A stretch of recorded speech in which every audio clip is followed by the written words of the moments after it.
हाँ जी, हम शुरू करने जा रहे हैं चैप्टर 4 और उसकी सिर्फ एक ही एक्सरसाइज है 4.1। ये एक्सरसाइज शुरू करने से पहले मैं आपको बता दूं, चैप्टर का नाम है मैथमेटिकल इंडक्शन। कहें प्रिंसिपल ऑफ मैथमेटिकल इंडक्शन।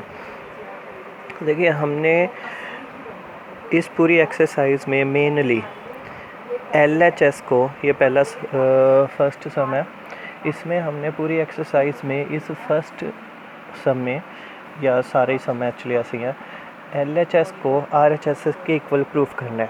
और करना कैसे है? मैथमेटिकल इंडक्शन फार्मूले से। हम क्या करते हैं बेटा, इसके 3 स्टेप्स होते हैं। मैं हमेशा ऐसे ही कराता हूँ।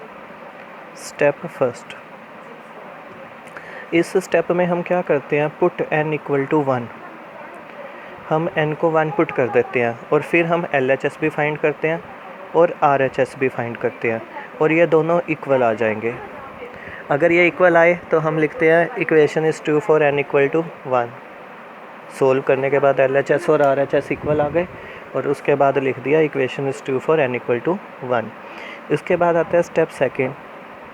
स्टेप सेकंड एक मतलब हम खुद ही मान लेते हैं कि ट्रू है। Let equation is true for n equal to k।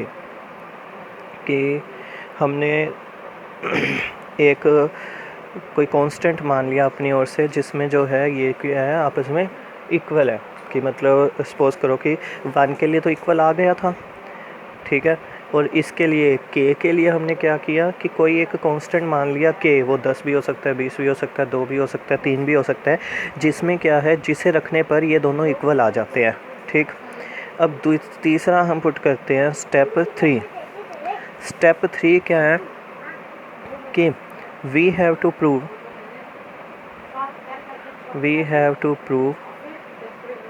Equation is true for n equal to k plus 1। कि k प्लस 1 के लिए इक्वेशन जो है ट्रू है।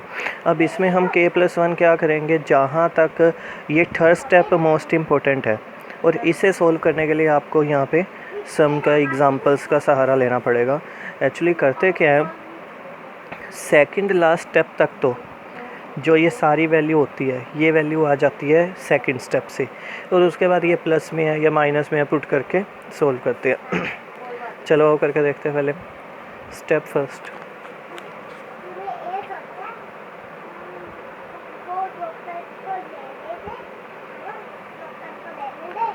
हाँ जी बेटा, step first, put n equal to 1।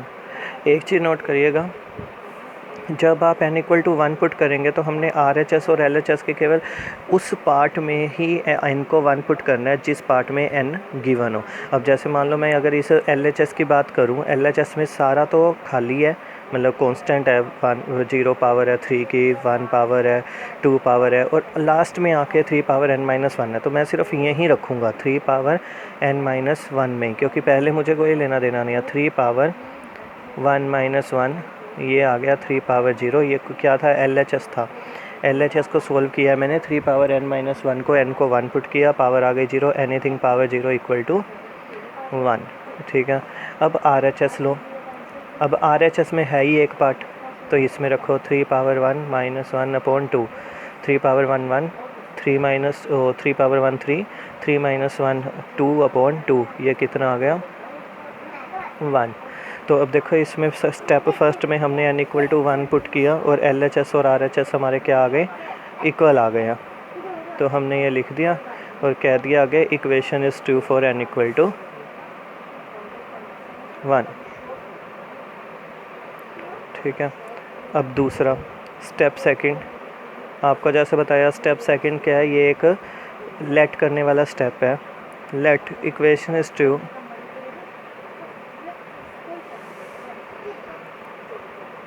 For n equal to k। कि n इक्वल टू k के लिए मैंने इक्वेशन को खुद ही ट्रू मान लिया। तो मुझे कुछ नहीं करना, जहाँ पे n है बस k रख देना है पूरी इक्वेशन में। 1 + 3 power 2 plus so on 3 power k-1 equal to 3 power k-1 upon 2।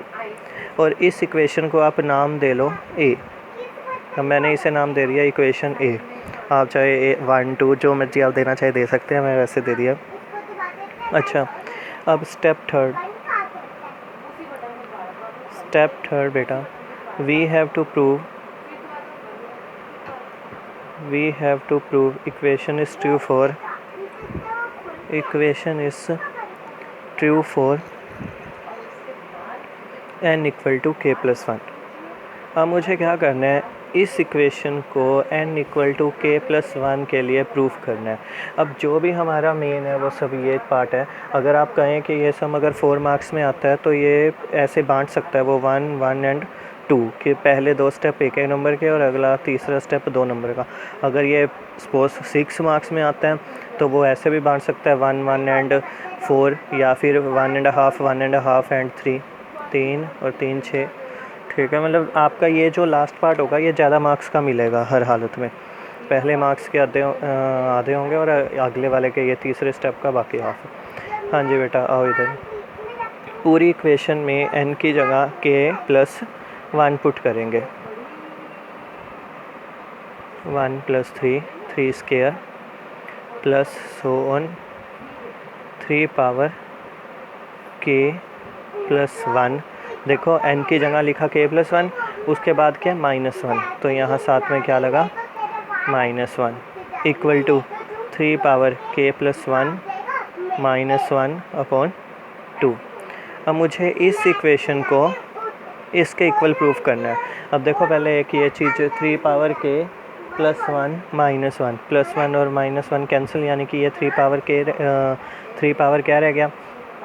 अब LHS आपका क्या बना 1 plus 3 square plus so on 3 power k। अब मुझे इसको सोल्व करना है और ये आंसर लाना है।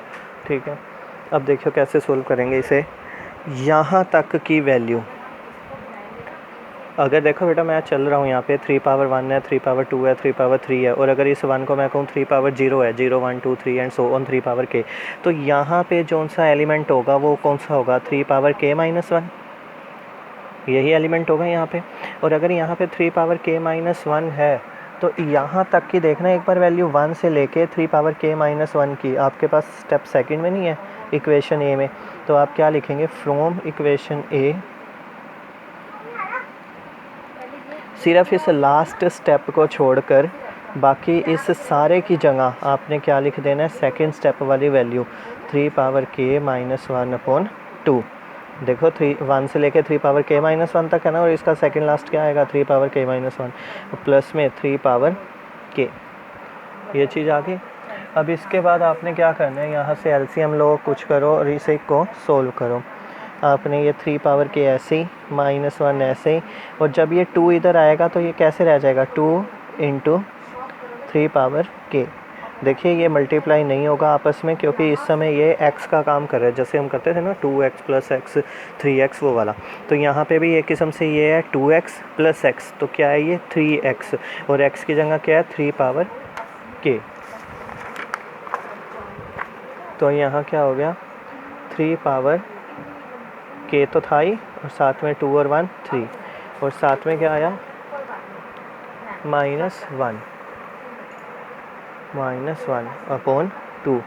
तो ये क्या बन गया आपका 3 पावर k प्लस 1 -1 अपॉन 2, और आपकी RHS की भी यही वैल्यू है इक्वल टू RHS। तो आपने प्रूफ कर दिया LHS और RHS इक्वल है, हेंस प्रूव।